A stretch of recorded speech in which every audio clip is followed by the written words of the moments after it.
राधे राधे। हरे कृष्णा भक्तों, आपका स्वागत है हमारे चैनल भक्ति मार्ग में। आज हम आपको माघ मास के चौथे अध्याय को कथा का सुनाते हैं, तो आप इस कथा को श्रवण करिए। चौथे अध्याय में यमदूत कहने लगा कि तुमने बड़ी सुंदर बात पूछी है। यद्यपि मैं पराधीन हूँ, फिर भी तुम्हारे स्नेहवश अपनी बुद्धि के अनुसार बताता हूँ। जो प्राणी माया वाचा और मनसा से कभी दूसरों को दुख नहीं देते, वे कभी यमलोक नहीं जाते। हिंसा करने वाले वेद यज्ञ तप और दान से भी उत्तम गति को नहीं पा सकते। अहिंसा सबसे बड़ा धर्म है। तप और दान ऋषियों ने बताया। जो मनुष्य जल या फिर पृथ्वी पर रहने वाले जीवों को अपने भोजन के लिए मारते हैं, वे काल सूत्र नामक नरक में जाते हैं और वहाँ पर खुद का मांस खाते हैं और रक्त पीप का पान करते हैं तथा पीप की कीचड़ में उनको कीड़े काटते हैं। हिंसक जन्मांध काने कुबड़े लूले लंगड़े दरिद्र और अंगहीन होते हैं। इस कारण इस लोक तथा परलोक में सुख की इच्छा रखने वाले को काया वाचा तथा मन से दूसरों का द्रोह नहीं करना चाहिए। जो कभी हिंसा नहीं करते, जो दूसरों को कभी नहीं सताते, उन्हें किसी प्रकार का कोई भय नहीं होता। जिस तरह सीढ़ी और टेढ़ी दोनों प्रकार की बहने वाली नदियाँ भी समुद्र में जाकर मिल जाती हैं, वैसे ही सभी धर्म हिंसा में प्रवेश कर जाते हैं। ब्रह्मरी गृहस्थ वानप्रस्थ या यति सभी अपने अपने धर्म का पालन करने और एक जितेंद्रिय रहने में से ही ब्रह्म लोक को प्राप्त करते हैं।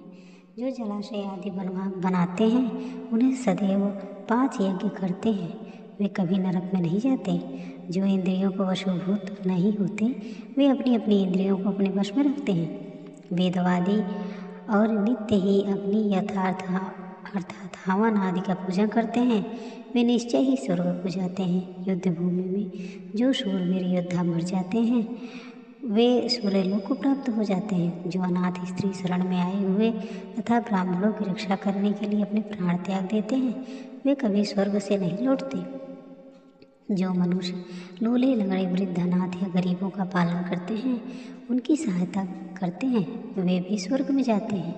जो मनुष्य गौओं के लिए पानी का आश्रय करते हैं तथा कुएं तालाब बावड़ी आदि बनवाते हैं, वे सदा स्वर्ग में वास करते हैं। जैसे जैसे जीव इनमें पानी पीते हैं, वैसे वैसे उनका धर्म भी बढ़ता जाता है। जल से ही मनुष्य के प्राण हैं, इसलिए वे प्याऊ आदि लगवाए है या पानी का दान करते हैं, वे अक्षय स्वर्ग को प्राप्त होते हैं। बड़े बड़े यज्ञ भी वो फल नहीं देते जो ये अधिक छाया वाले वृक्ष मार्ग में लगाने से देते हैं। इसलिए जो मनुष्य वृक्षारोपण करता है, छायादार पेड़ लगाता है, फलदार वृक्ष लगाता है, वो सदैव दान या यज्ञ करने वाला होता है। जो अच्छे फल और अच्छी छाया वाले मार्ग में वृक्षों को काटता है, उसे हर हाल में नरक ही भोगना होता है। तुलसी का पौधा लगाने वाला और तुलसी का पौधा दान में देने वाला सब प्रकार के पापों से छूट जाता है। जिस घर में तुलसी वन है, वह घर तीर्थ के समान है और उस घर में कभी यमदूत नहीं जाते। तुलसी की सुगंध से पितरों का मन आनंदित होता है, वे विमान पर बैठकर विष्णु लोक को जाते हैं। नर्मदा नदी दर्शन, गंगा जी का स्नान और तुलसी दल का स्पर्श, यह सब बराबर बराबर पने देने वाले हर एक द्वादशी को ब्रह्मा जी भी तुलसी जी का पूजन करते हैं। रत्न, सोना, फूल तथा मोती की माला के दान का भी इतना पुण्य नहीं मिलता जितना कि तुलसी की माला का दान का है। जो फल आम के 1000 और पीपल के 100 वृक्षों को लगाने से होता है, वह तुलसी के एक पौधे लगाने से ही मिल जाता है। पुष्कर आदि तीर्थ, गंगा आदि नदी, वासुदेवा आदि देवता सही जो तुलसी में वास करते हैं, वे एक बार या 2-3 बार रेवा नदी से उत्पन्न शिव मूर्ति की पूजा करता है अथवा स्फटिक रत्न से पत्थर के आप से आप निकलने हुए तीर्थ में पर्वत या वन में रखी हुई शिव की मूर्ति की पूजा करता है और सदैव ओम नमः शिवाय इस मंत्र का जाप करता है। यमलोक की कथा भी सुनता है। प्रसंग शत्रुताभिमान से भगवान शंकर की पूजा के समान पापों को नष्ट कर देने वाला तथा कीर्ति देने वाला 3 लोकों में है और कोई काम नहीं है। जो मंदिर आदि बनवाते हैं, वो शिवलोक में जाते हैं। श्री ब्रह्मा विष्णु और महेश का मंदिर बनवाकर मनुष्य वैकुंठवासी हो जाता है। जो भगवान की पूजा करने के लिए फलों के या फूलों के बाग लगाते हैं, वो धन्य होते हैं। जो माता पिता देवता और अतिथियों का सदैव पूजन और सम्मान करते हैं वे निश्चय ही ब्रह्मलोक को जाते हैं। हरे कृष्णा। इसके बाद यमदूत के विकुल से हो गए। जो भी बातें बताई उन पर वर्णन आप आने वाले अध्याय में सुनेंगे। अब सुनिए भगवान श्री कृष्ण की बहुत सुंदर कथा। इस कहानी के अनुसार मथुरा में एक संत रहते थे। उनके बहुत सारे शिष्य भी थे और उन्हीं में से एक शिष्य थे सेठ का लंबा चौड़ा कारोबार था। वह अपने कारोबार के सिलसिले में दूर देश की यात्राएं भी करते थे और अक्सर वह अपने घर से बाहर ही रहा करते थे। एक बार वे अपने कारोबार के सिलसिले में कन्नौज गए। कन्नौज जाकर उन्होंने अपने लिए खुशबूदार इत्र खरीदी, क्योंकि कन्नौज अपने खुशबूदार इत्रों के लिए बहुत प्रसिद्ध है। उन्होंने इत्र की बहुत महंगी शीशी संत को भेंट करने के लिए खरीद ली। अब कुछ दिनों बाद सेठ जी जब वापस अपना काम खत्म करके लौटे तो अगले दिन ही संत की कुटिया पर उनसे मिलने के लिए गए, लेकिन उस समय संत महाराज कुटिया में नहीं थे। उन्हीं के आसपास रहने वाले शिष्यों ने पूछा तो पता चला संत महाराज तो यमुना नदी किनारे गए हैं ध्यान और स्नान करने के लिए। जब सेठ ने यह सुना तो वह चलती हैं घाट की तरफ। घाट पर पहुँचे तो देखा संत महाराज तो घुटने पर पानी में खड़े होकर यमुना नदी में कुछ देख रहे हैं और संत महाराज यमुना नदी में कुछ इस तरह से देख रहे हैं कि उन्हें अपने आसपास की सुध भी नहीं है। उन्हें नहीं पता कि आसपास क्या हो रहा है और यमुना नदी की तरफ देखकर वे मंद मंद मुस्करा भी रहे हैं। इस तरह उन्होंने बहुत दूर से संत को वहाँ खड़े देखा तो भागकर सेठ जी उनके पास पहुँचे। प्रणाम करके कहने लगे, संत महाराज जी, मैं आपके लिए कन्नौज से इत्र की एक शीशी लाया हूँ। संत ने कहा, अच्छा, तो यह बहुत अच्छी बात है, लाओ मुझे दे दो। सेठ ने इत्र की शीशी संत के हाथ में दे दी। अब सेठ बड़े प्रसन्न सोचने लगे, शायद मेरा लाया हुआ इत्र महाराज को बहुत पसंद आया। उधर संत महाराज ने तुरंत वह शीशी खोली और सारा इत्र जल में डाल दिया यमुना जी में। अब जब संत महाराज ने महंगी शीशी का सारा इत्र यमुना नदी में डाल दिया तो उसके बाद वह मुस्कुरा रहे सेठ का सारा दृश्य देख रहे थे।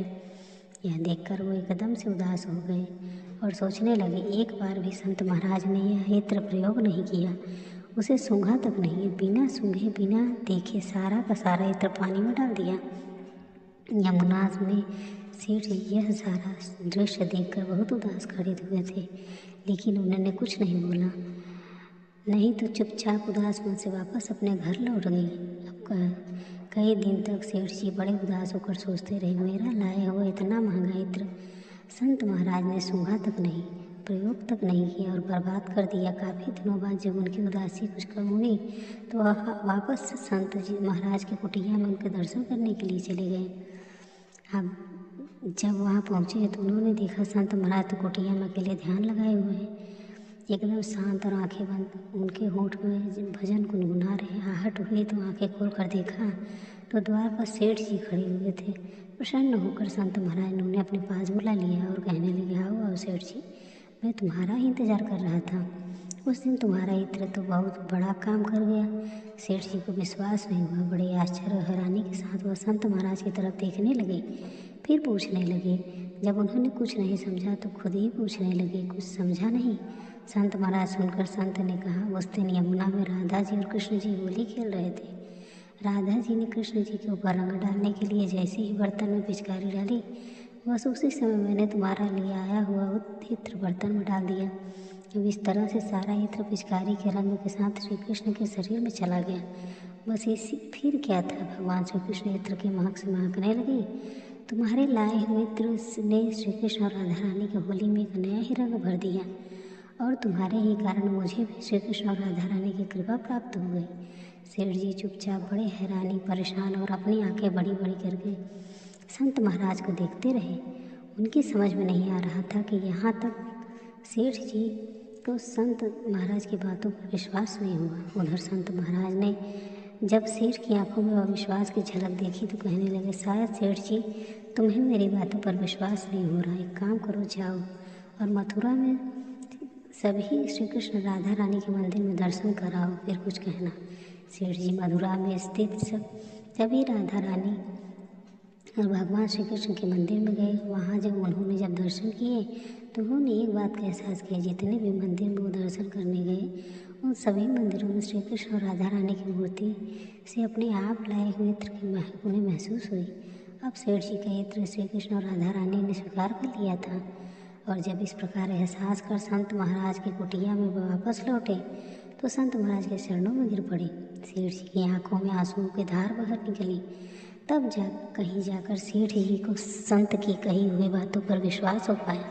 तब उन्हें पता चला कि अधिकार से संत महाराज ने यमुना नदी में सारा का सारा महंगा इत्र डाल दिया था। सेठ जी की आंखों में आंसुओं के गिरते देखकर संत महाराज भी आंखें भी अपने भगवान की याद में गीली होने लगी। इसलिए सदा याद रखना चाहिए कि संत महात्मा भले ही हमारे जैसे दिखते हों, लेकिन वे हर वक्त हमारा ध्यान अपने भगवान में लगाए रखते हैं। और हम जैसों को यह अधिकार तब प्राप्त होता है जब हम भक्ति की राह में आगे बढ़ते हैं या हमारे मन में अपने भगवान के प्रति श्रद्धा और विश्वास बढ़ जाता है। दूसरी तरफ संत महाराज का पूरा जीवन, पूरी दुनिया ही एकमात्र भगवान होते हैं। इसलिए हमें भगवान के साथ साथ संत महाराज का भी सम्मान करना चाहिए।